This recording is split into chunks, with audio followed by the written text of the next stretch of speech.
Islam is the world's fastest growing religion. That by the year 2070, there would be an equal share of Christians and Muslims in the global population.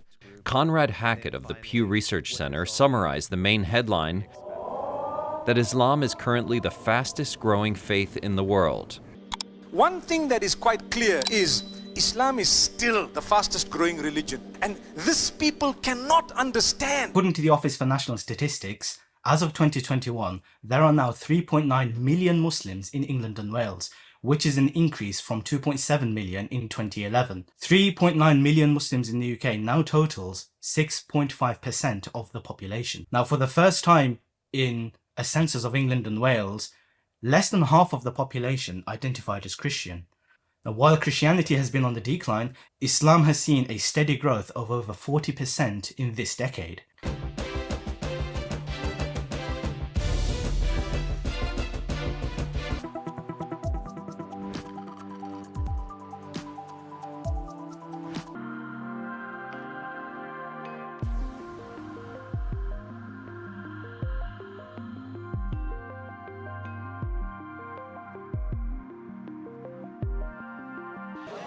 They support a radical form of Islam and reject democracy and freedom. Salafists. It's one of the fastest growing branches of Islam in Germany. Its central place in British culture could be increasingly under threat, with church attendance numbers in severe decline.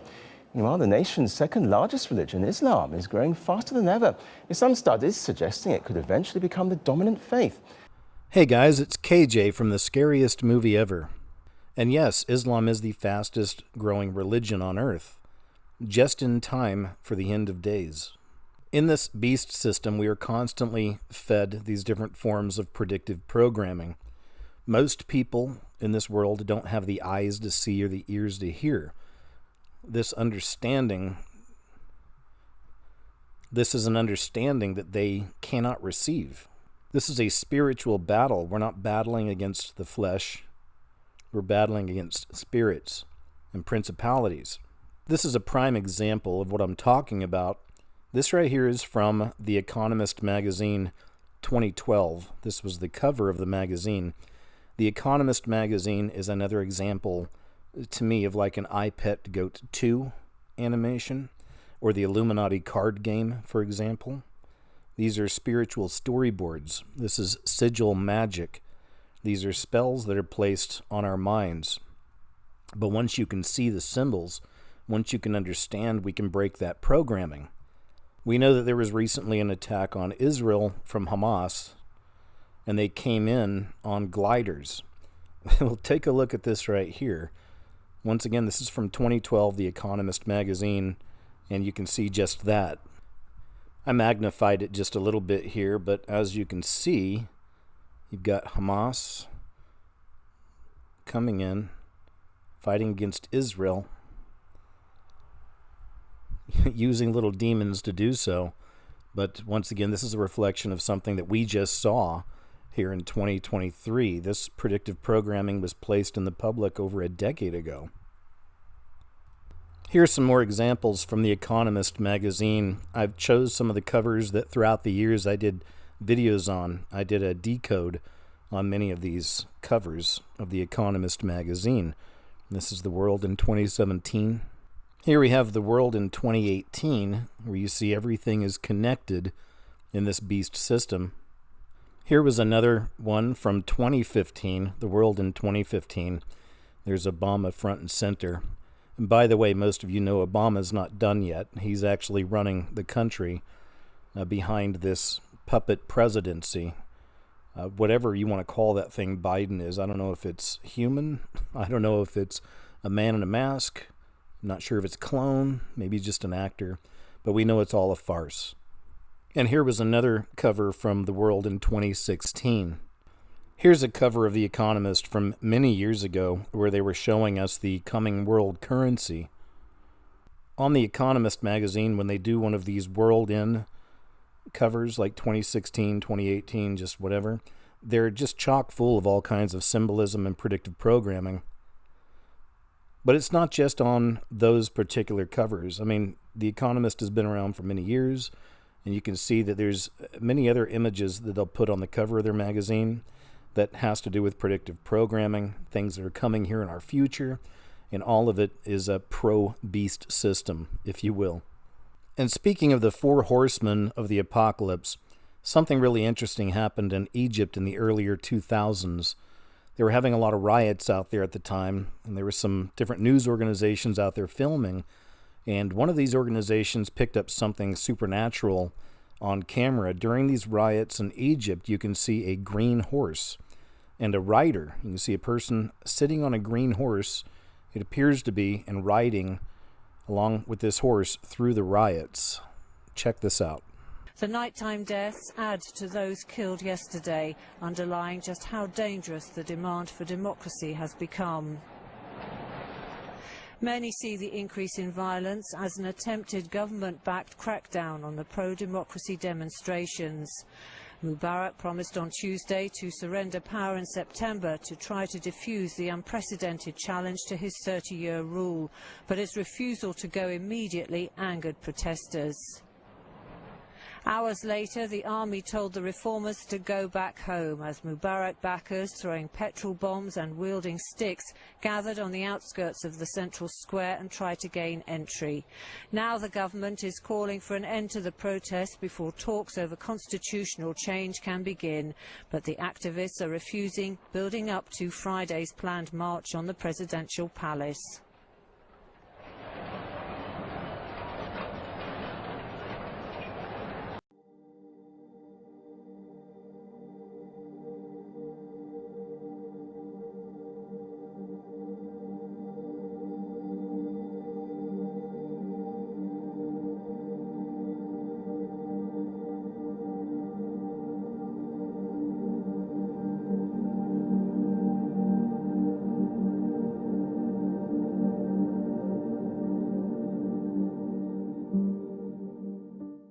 I was mentioning iPetGoat 2, the occult animation, the esoteric animation that many of us are familiar with.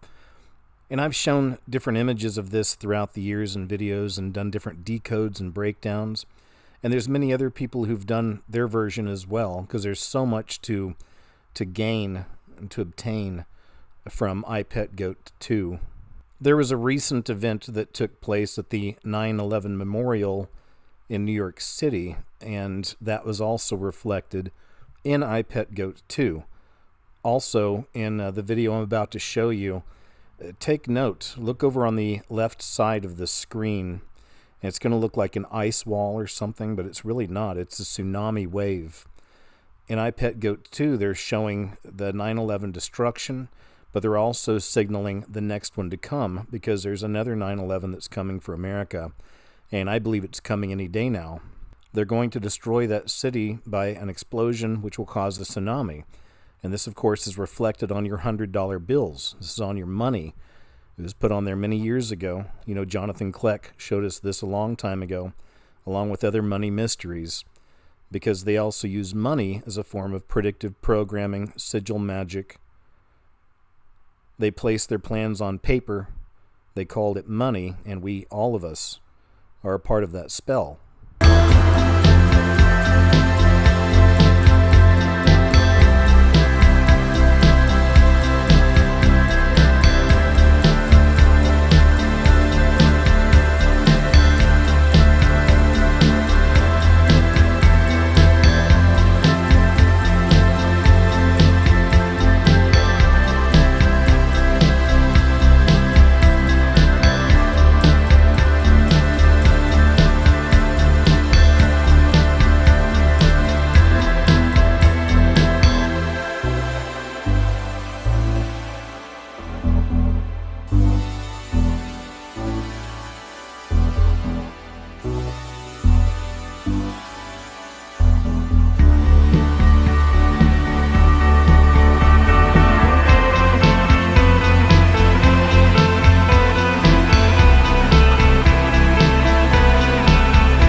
All you really have to do to see the beast system is just look around. Take a look at the world around you and see the chaos. Everything's increasing. We talk all the time about a quickening. There's definitely a quickening taking place. The days have become shorter. I can see the increase in wickedness, the increase in evil all around me. And I'm not looking for that. I'm not just trying to find evil and dark all the time. It's right there. It's in front of our face. You can look at anything. Look at many of these mass killers that are out there. And you'll find oftentimes that they had voices in their head. There was something guiding them. We understand this is something on the spiritual tip. What's on today, bro? The demons, man. Demons? Voices. Yeah, no problem. Voices. Voices and demons? Where's the voices? Based on family accounts, a source with knowledge of the investigation says Aaron Alexis had trouble sleeping in recent years, was hearing voices in his head. Law enforcement sources say he made contact with 2 VA hospitals for psychological issues. The man responsible for the Paducah school shootings told a parole board he still hears voices 25 years later. And double-checked and found out that it was Connor, which was an immediate shock. I actually said out loud, "No way." And then I sat and processed it for a moment, and it's like, well, I mean, this was expected. I kind of expected this. He spoke about voices in his head and the scary hallucinations that he would see at night. And some nights he would actually call me crying, saying that he was afraid of himself. Told the paper that he's been hearing voices for months, and it was those voices that told him to shoot the couple in the movie theater that night. We know in this world that innocence and purity are under attack. And we find that most obviously when we look to the children, look to the little ones in this world, and look at how this beast system is treating them. All of the wickedness in this world targets the children. You can even see it with demonic activity. There's several stories I'm going to show you here I've just found over the last few years, some of them just this year, of mass possession, what seems to be mass possession on these little ones, on the children. Demons entice these children into these games. There's a game called Red Door, Yellow Door. It's very popular with kids on TikTok. And once again, you're dealing with demons. These people, these children, these young people are playing with demons. They're inviting them into their lives.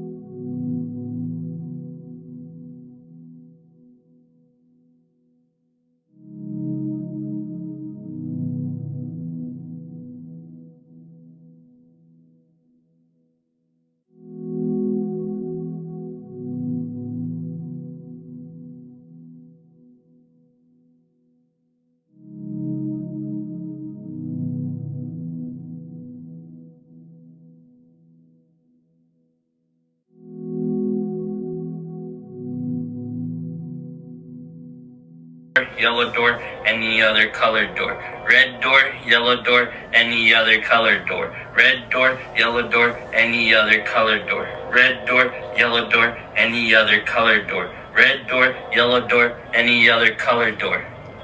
What do you see? Any other doors?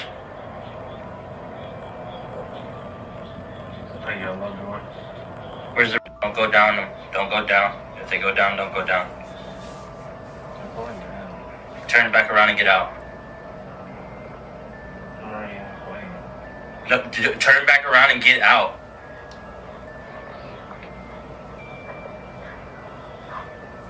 Are you off the stairs? Wake up. Guy, wake up. Hey. Peter? Peter's not here. Oh, yeah. You need to wake up, Ben. Wake up. Wake up, bro. Wake up. Bro. Bro. Bro, wake up, bro. Dude. Hey. What the fuck, dude? Your eyes rolled on the back of your head. You okay? Bro, you okay, bro? Relax. Breathe. Relax, dude. Sleep. Dude, just slow breath, man. You okay? You okay? Red door, yellow door, any other color door. Red door, yellow door, any other color door. Red door, yellow door, any other color door. Red door, yellow door, any other color door. Red door, yellow door, any other. Ah, Casey! Casey! What's it, Casey? What are you saying, guys? What did you say? Casey, what did you say? Red door, yellow door, any other color door. Red door, yellow door, any other color door. Red door, yellow door, any other color door. Yellow door. What do you see? It's like a purple door, red door, and a yellow one. Are you in the room? Yeah. Oh shoot. I'm on the street. Oh no. No, you better wake him up.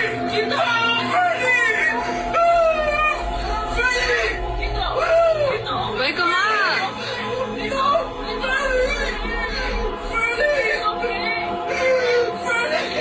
Open your eyes. Open your eyes.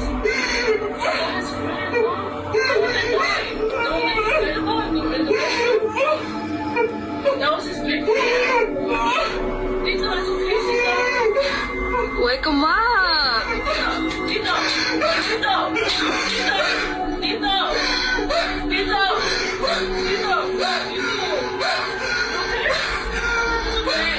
It's okay.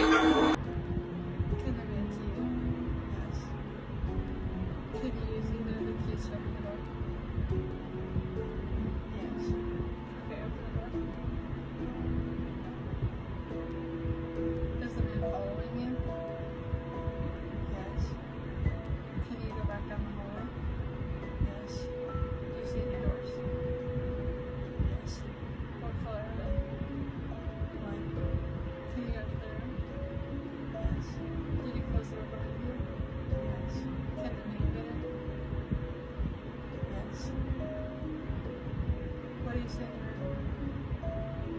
Clocks. Can you get out of there? Yes. Okay, get out of there.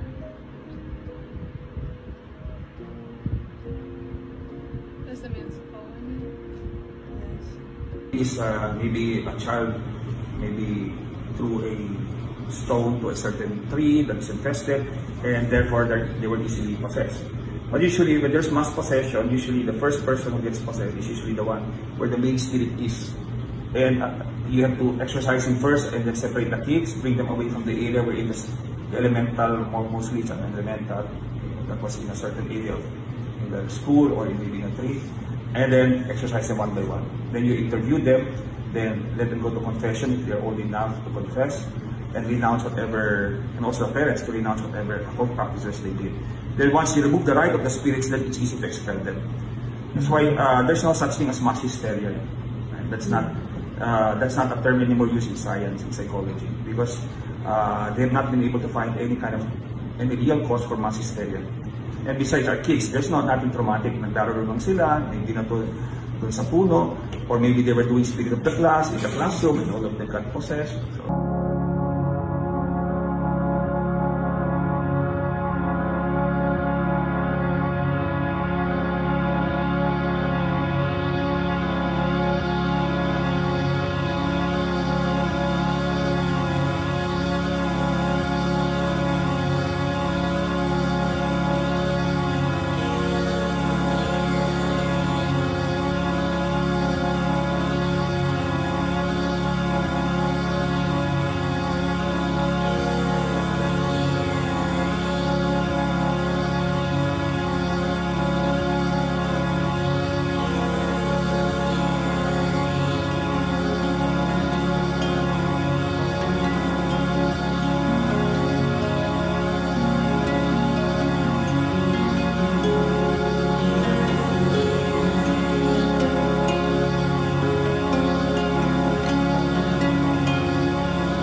Quran. What is that? First of all, it begins with the man you all know called Muhammad. Born around the year 570 AD in the city of Mecca in Arabia, raised by his grandfather and uncle. Interesting, apparently his father wasn't around. At 25, he married a wealthy 40-year-old widow named Khadijah. There's a tradition that Muhammad suffered from seizures throughout his life, especially early in his life. Now, there was a form of Christianity that was all spread around the Middle East back then, and he undoubtedly heard what was being said. And there were many Jews in Arabia as well, so there was Judaism, there was different forms of Christianity all around Muhammad, and not just the biblical, not so much biblical Judaism, but there was rabbinical, Talmudic Judaism around there, and there was the Christianity was often the Orthodox or Catholic Orthodox kind of traditional thing. Muhammad was a simple man. He could be generous. He could be very warm, but he could also be cruel and vindictive and involved with assassination plots. He tended to be carnal, which helps explain why the Islamic view of heaven is actually very carnal, not spiritual. We read that he married a girl named Aisha, who was 6 years old when they married, consummated the union when she was 9. He could be gentle. I mean, this is just history. Could be gentle. He could be violent. The same Muhammad, he grew to reject polytheism and idolatry around him of the Arabs, but he was hearing the Bible, or he was hearing things about the prophets. He was hearing things from Judaism. He was hearing things from the Christianity of that day. Islamic writing records he had his first vision when he was around age 40. And Muhammad was unsure of the vision that came, the voices he was hearing. He himself thought it was a demon speaking to him. A jinn. We get the word genie from that. That's a demon. When you hear about the genie in the bottle, that's an Arabic demon. The thought came to him that he was possessed. He was going to throw himself over a cliff. And then he said he heard a voice hailing him as an apostle of God, and then he didn't do it. Still, he was convinced, still he wasn't sure that he wasn't possessed. But his wife, Khadijah, reassured him, and a nominal Christian said, you know what? What you're getting, that sounds like it's the Bible. You're a prophet like the Bible. It was actually a nominal Christian who led Muhammad. So with that encouragement, he started interpreting the voices and the visions, what he was seeing, as identical with when God spoke to the prophets. And with that, and so it's interesting because remember when Messiah cast out the demons from the demoniac? He said, "What is your name?" And they said, "Legion." Not one, many. Spoke as one. The Quran, interesting, is given as Muhammad speaking as a channel, and he speaks as we. The Bible tells us that in these days we'll be seeing signs in the skies, signs from the heavens as well. And there's a very appropriate sign that's taking place now. It's very interesting and incredibly symbolic of what's happening right now. We're on the doorstep of tribulation. Satan is about to completely take over this system. And now check out this sign in the sky. As if things didn't seem apocalyptic enough already, scientists reported that a horned comet 3 times bigger than Mount Everest exploded and is hurtling toward Earth.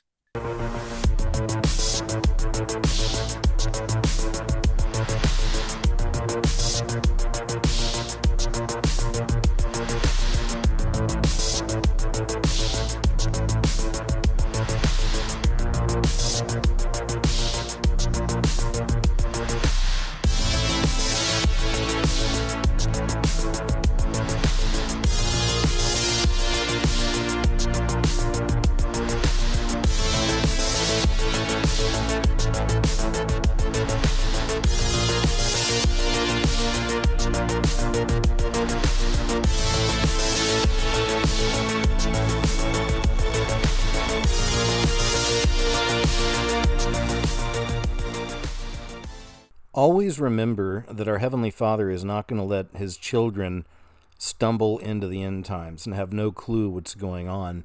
He's been revealing this system to many of us all around the world, myself included, for many, many years so that we could warn others. And once again, I know I'm not the only one. I know there's a lot of us out there, and not everybody has a social media platform. A lot of them are just telling their family or their friends or people at work or people at church. People at church certainly need to know these things because so many of them don't. I personally know very religious people that have no clue about what time it is right now. They have no clue about eschatology or the end of time or the end of days.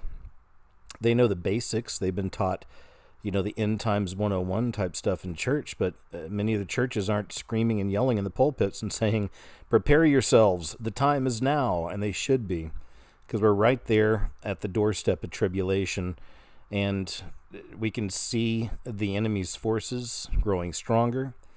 We know that this is the end times army, if you will. The Islamic branch of this beast system will be the enforcers. These will be the ones who are chopping your head off if you will not accept the mark of the beast. And they may not even understand that yet or see it in that context, but that's what's coming. The Bible has warned us of all these things. Who do you think? What military branch? Who do you think will be going door to door forcing people to take the mark of the beast? That's going to be Islam. It's going to be these extreme elements of Islam. That's going to be the beast system's final military arm, or the enforcers. And we see this clearly right before our eyes. It is fascinating that the colors of the Islamic flag line up perfectly with the four horsemen. And this isn't by accident. It's not a coincidence. Once again, this goes back to spiritual sight, to being able to see and to hear in the spiritual and to look beyond the physical plane here. This isn't all reality. This isn't actually what's happening. It grabs our attention because it's right before us. We can see it, we can touch it, we can taste it. But what's most important is what you can't. It's just outside of the border of this reality, just on the edge, on the fringes. It's the spiritual is what matters. And these days, you must have Jesus Christ. I personally have no idea how people are functioning out there in this world without him right now, because how crazy everything is getting.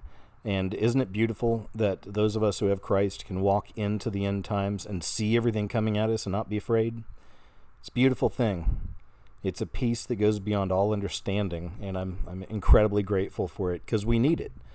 We need it with these things we're seeing unfold in this world before our very eyes. So hang in there. All right, we're right at the doorstep of tribulation. Cling to Jesus in these days. If you don't have him, I beg you, I beseech you to seek him out, and he will reveal himself to you. It's about your heart. If you really want to know him, it's repenting, and it's not just like, running away from your sins. Repentance is changing of your mind, so you're no longer in disbelief of Jesus, but now you're changing your mind to believe in him. Then everything else will follow after that. Then you have your path and your walk with him, right? All right, guys. Hey, listen, that's all I wanted to show you in this video. As always, I thank you so very much for checking out my videos, and I always hope that they help you. So thanks again. Take care out there, and I'll see you in the next one.